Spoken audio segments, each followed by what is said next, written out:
இப்போ இப்போ ஒரு இடத்துக்கு வருவோம். அப்படின்னா இந்த தமிழருங்கிறது யார்? இது வரைக்கும் நம்ம பார்த்தோம், இவ்வளோ நேரம் ட்ராவல் பண்ணியிருக்கோம். இந்த தமிழருங்கிறதுக்கான விடை அங்கங்கே தெரிகிற மாதிரி இல்லை. தமிழை சொல்லி அரசியல் நடத்தியவர்களும் தமிழர் யார் என்று சொல்லவில்லை. அப்படி என்றால் தமிழர் யார் என்று சொல்லுவது. இதில் ஒரு இடத்துல தொல்காப்பியனை கொஞ்சம் நம் பிடிக்க வேண்டியிருக்கு.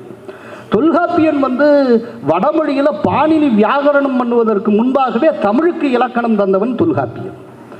அந்த தொல்காப்பியர் பொருளதிகாரத்தில் சொல்லுகிற போது இந்தந்த நிலத்துக்கு உரிய தெய்வம் இது இது என்று சொல்லுகிறான். குறிஞ்சிக்கு முருகனை சொல்லுகிறான், மருதத்துக்கு இந்திரனை சொல்லுகிறான், நெய்தலுக்கு வருணனை சொல்லுகிறான், முல்லைக்கு திருமாலை சொல்லுகிறான். இப்போ என்ன அப்படின்னா, இவ்வளவு தெய்வங்களும் இருக்கு. இப்போ திடீர்னு புது கண்டுபிடிப்பு. இந்த தொல்காப்பியனுக்கு மேலே நிறைய எக்ஸ்பர்ட்ஸ் இந்த காலத்தில் இருக்காங்க. முருகன் தமிழ் கடவுள், மற்றவர்கள் ஆரிய கடவுள். நான் கேட்கிறேன், தமிழுக்கே இலக்கணம் தந்தவன் இது அத்தனையும் தமிழ் கடவுள் என்பதாகவே எழுதி வைத்து சென்றிருக்கிறார். இன்னும் சொல்ல போனால் இந்திரன், இந்த இந்திரன் தான் ஞாபகத்துக்கு வருது. இந்திரனின் வழிவந்ததாக தன்னை நம்பிக்கொண்டிருக்கக்கூடிய நம்மை நம்புகிற ஒரு மிகப்பெரிய சமுதாயம் 40 ஆண்டு காலமாக போராடி இப்போது இந்திரனின் பெயரை தன்னுடைய ஜாதிக்கு போட வேண்டும் என்று கேட்டு அதுவும் நாடாளுமன்றத்தால் ஒப்புதல் செய்யப்பட்டு அதனை பிரதமர் மோடியும் அறிவித்து சென்றிருக்கிறார். அவருடைய பெயர் தேவேந்திர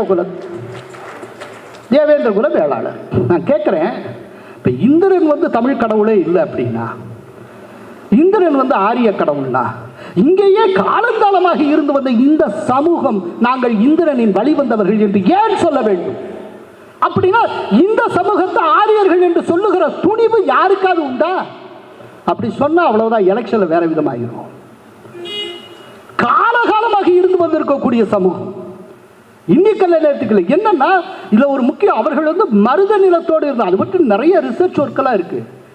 அந்த தேவேந்திர குல வேளாளர் பற்றி, மல்லர்கள் பற்றியும் அதெல்லாம் நிறைய ரிசர்ச் இருக்கு. அதில் அவர்கள் மருத நிலத்திலிருந்து வருகிறார்கள். இந்த மருத நிலம்ங்கிறது வயலும் வயல் சார்ந்த இடமும். சோஷியல் இன்ஸ்டிடியூஷன்ல ஃபேமிலிங்கிறது ஒரு பெரிய இன்ஸ்டிடியூஷன். அந்த ஃபேமிலி அப்படிங்கிறதே மருத நிலத்தில் தான் தோன்றுகிறது. எங்க வயல் இருந்ததோ, எங்க உழுது சம்பாதிச்சு கொஞ்சம் ரெஸ்ட் எடுக்க வாய்ப்பு இருந்ததோ அந்த சமவெளி பகுதியில் ஃபேமிலிங்கிறது உருவாகுது. இதில் பார்த்தீங்கன்னா இந்த 7 உட்பிரிவுகளை உள்ளடக்கி தேவேந்திர குல வேளாளர்னு சொன்னாங்கல்ல, அதுல ஒரு உட்பிரிவுக்கு என்ன பேரு தெரியுமா? குடும்பம் என்பதை அடிப்படையாக கொண்ட குடும்பன் என்கிற பெயர்.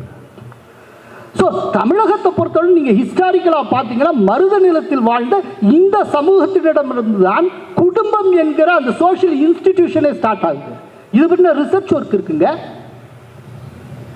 இவர்கள் இந்திரனை தன்னுடைய தெய்வமாக கருதுகிறார்கள், அவன் வழி வந்தவர்கள் என்ற. ஆனால் இந்திரனை மற்றவர்கள் ஆரிய தெய்வம் என்று அள்ளிவிட்டுக் கொண்டிருக்கிறார்கள்.